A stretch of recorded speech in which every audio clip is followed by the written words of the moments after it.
በልማትና በኢኮኖሚ አድጋ ከሌሎች ሀገሮች ተርታ ትሰለፍ ዘንድ ሰላም ያስፈልጋል።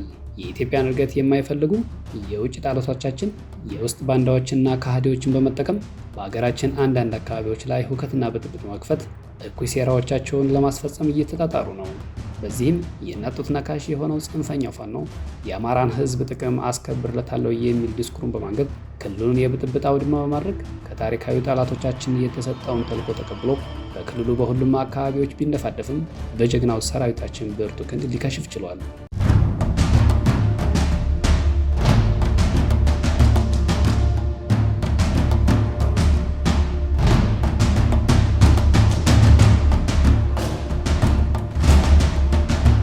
ምስራቅ ዕዝ በአማራ ክልል የተከሰተውን የጸጥታ ችግር እንዲሁም የጽንፈኞችን አገር የማፍረስ ከንቱ ህልም ማክሸፍ ክልሉን ከብተና በመታደግ በክልሉ አንጻራዊ ሰላም እንዲኖር ማድረግ የዕዙ ሰራዊት ታሪክን በደሙና በአጥንቱ ቀለም ጽፏል፣ እየጻፈም ይገኛል።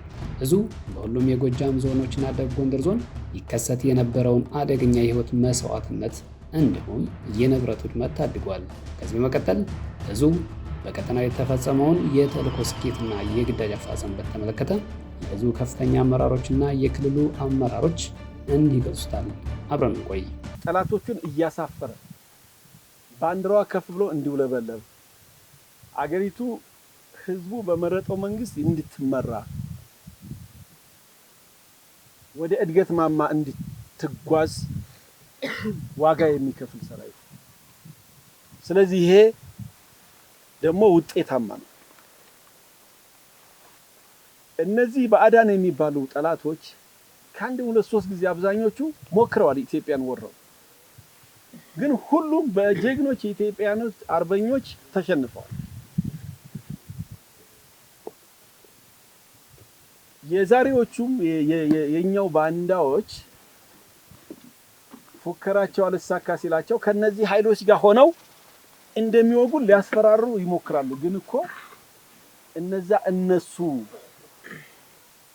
የሚላላኩላቸው ኃይሎች በኢትዮጵያኖች የተሸነፉ ናቸው።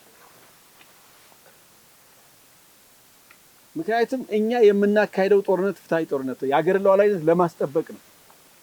የህዝብን አንድነት ለማስቀጠል ነው። ኢትዮጵያን ለማስቀጠል ነው ፍትሃዊ ጦርነት። እነሱ ደግሞ ይችን ሉዓላዊት ሀገር በኃይል አተራምሰው አፍርሰው እንደ ሶማሌ መንግስት አልባ አድርገው ሀብቷን በቀጥታም በእጃዙርም ለመቀራመት ስትራቴጂ ነድፈው የሚሰሩ ኃይሎች ናቸው።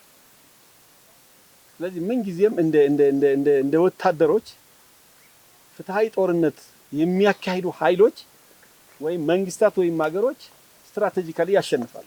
የጽንፈኛ ኃይል የቡድን አመራሮች፣ ስትራቴጂ አመራሮች እሱ ዕዝ ኮር ክፍለ ጦር ብሎ ባደራጃቸው ሁሉ የተመቱ ቡድን አመራሮች አሉ። የተማረከ የቡድን መሳሪያ፣ የተማረከ ጽንፈኛ፣ የተማረከ በርካታ የጦር መሳሪያ፣ አውቶማቲክ መሳሪያ፣ የቃታ መሳሪያ አሉ።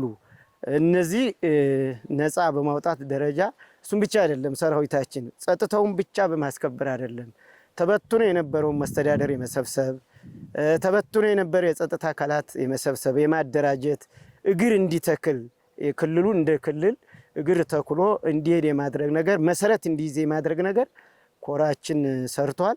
በሌላ መንገድም እነዚህ ተዘግተው የነበሩ የመስተዳደር አካላት እንዲከፈቱ መሰረተ ልማት የመንግስት ተቋማት ጭምር እንዲከፈቱ የማድረግ ስራ ኮሩ ሰርቷል።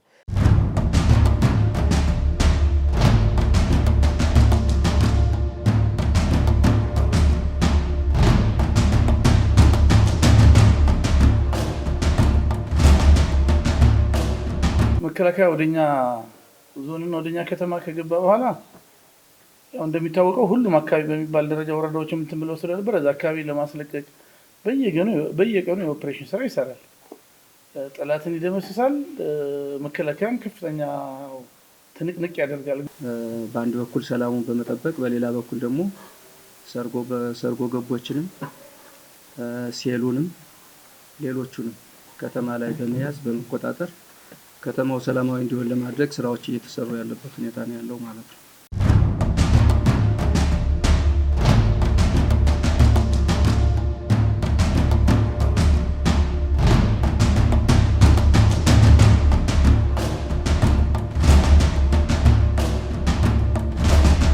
ምስራቅ እዝ በአማራ ክልል ባደረጋቸው ኦፕሬሽኖች ክልሉን ወደ ቀደመ ሰላሙ ለመመለስ የጽንፈኛውን ኃይል አደረጃጀት በማፍረስ ጽንፈኛው እርስ በርሱ እንዲባላ አድርጓል። በዚህም በሁሉም የግዳጅ ቀጠናዎች አንጻራዊ ሰላም እንዲኖር በማድረግ ህብረተሰቡ የዕለት ተዕለት ስራውን እንዲያከናውን ምቹ ሁኔታዎችን ፈጥረዋል። ከበፊቱ በተለየ የፖለቲካና ወታደራዊ አመራሩ ተቀናጅቶ ተግባሮችን የመራበት ሁኔታ ታይቷል። በርካታ የጸረ ሽምቅ ስምሪቶች ተደርገዋል። በተደረጉ ስምሪቶችም ጠላት ተመቷል። በሶስቱም የጎጃም ዞኖች በባህር ዳር ዙሪያ ደቡብ ጎንደር እንደ አዲስ ኦፕሬሽን ተሰርቶ ነው የተገባው። የተመታው ጠላት ቀላል አይደለም። በርካታ ሎጂስቲኩ ወድሞበታል። እዚህም እዛም ታክቲካል የሆኑ የስልጠና ቦታዎች የሚባሉትንም በብዛት የተበተነበትና እርስ በርሱም ጠላት መበላላት የጀመረበትን ሁኔታዎች ፈጥረናል። ፖለቲካ አመራሩ ለጸጥታ መዋቅሩ የሚመች ግራውንድ በመፍጠር በኩል የመከላከያ ኦፕሬሽኖች በህዝብ ዘንድ ቅቡልነት እንዲኖራቸው፣ ህዝቡ በሰራዊቱ ዘንድ እምነት እንዲኖረውና የመጨረሻ መሸሸጊያ ምሽጉ የሀገር መከላከያ ሰራዊት ነው ብሎ እንዲያምን ሰፊ ስራ ተሰርቷል። ይህ በቀላሉ የሚታይ ነገር አይደለም። የፖለቲካ አመራራችን የክልላችን ጸጥታ መዋቅርም ከመከላከያ ጋር በመሆን እየሰራ ያላቸውን ስራ እያመሰገንን በክፍተት የታዩትን ደግሞ የበለጠ እያጠናከረን ሄድበት አንዱ ከሌላው ሌሰን አሁን በደንብ መስራት ያለብንና መነጋገር ያለብን ራሳችን የምንችልበትና ከባለፉት ሌሰኖች ምን ጥንካሬዎችን የበለጠ እናጠንክር፣ ስጋቶችን እንዴት ወደ ድል እንቀይራቸው፣ ድክመቶች እንዴት ወደ ጥንካሬ እንቀይራቸው የሚለው ላይ በደንብ ሌሰን መውሰድ አለብን።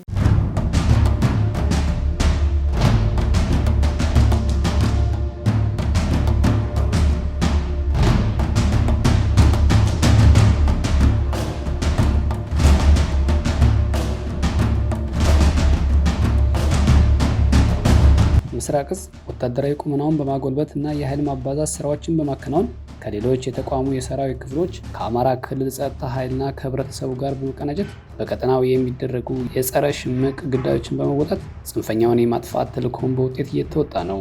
እዙ በአማራ ክልል ብቻ ሳይሆን በምስራቅ ኢትዮጵያ በሰፊ ቀጠናዎች ተሰማርቶ የአልሸባብን ትንኮሳ በመቆጣጠር በምዕራብና ምስራቅ ሐረርጌ ዞኖች የአሸባሪው ሸኔን ኃይል በመደምሰስና በቀጠናው የሰላም አየር እንዲኖር በማድረግ ተልዕኮውን በአስተማማኝ እየተወጣ ይገኛል። የኃይል ማባዛታችን አጠቃላይ የማድረግ አቅማችንን የሚያሳድጉ የዝግጅት ስራዎች በመስራታችን በግንባሮች አካባቢ የሀገራችን ሉዓላዊነት ተዳፍረው ሊከፍቱ የነበረውን ጦርነት ውሳኔ እንዲቀይሩ በማድረግ ጠላትን ዲተር እያደረገ ስራ እየተሰራ ነው ያለው።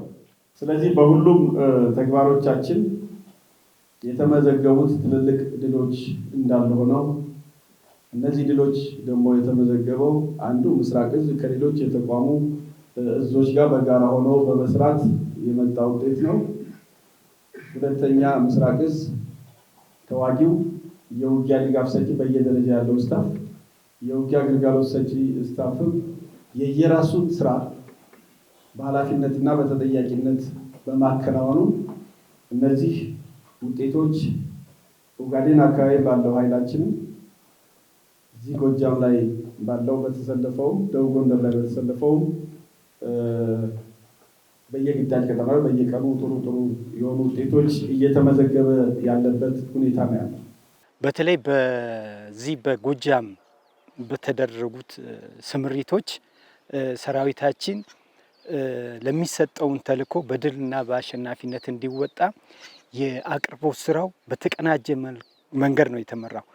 ትልቁ ነገር እዚህ ያለው ስታፍ ይሄ ስራ የኔ ነው ሳይል አንድ ወጥ በሆነ መንገድ ተደጋግፎና ተባብሮ የሚሰጠውን ግዳጅ ቀለም መጫንም ይሁን ተተኳሽ መጫንም ይሁን ማንኛውንም ስራዎች በጋራ ነው የሚሰራ። ይሄ የከሌ ስራ የሚባልበት ነገር አይደለም።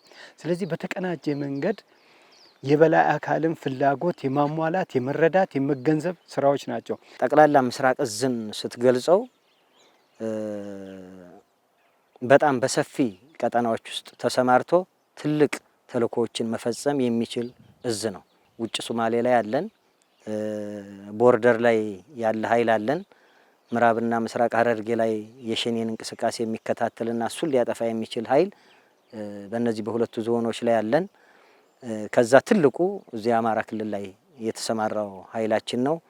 በዚህ ደረጃ ስታይ በአገሪቱ ውስጥ ተሰማርቶ ያለ እዝ ነው ማለት ይቻላል። ምስራቅ እዝ ህገ መንግስታዊ ተልእኮውን በብቃትና በጀግንነት በመፈጸም የሀገራችን ሰላምና እድገት እንዲጠነክር በተሰማራባቸው የግዳጅ ቀጠናዎች ሁሉ አመርቂ ተግባራቶችን ፈጽሟል፣ እየፈጸመም ይገኛል። ቀጣይም ይህንን አኩሪ ተግባር አጠናክሮ ይቀጥል ዘንድ እምነታችን ነው። ሰላም።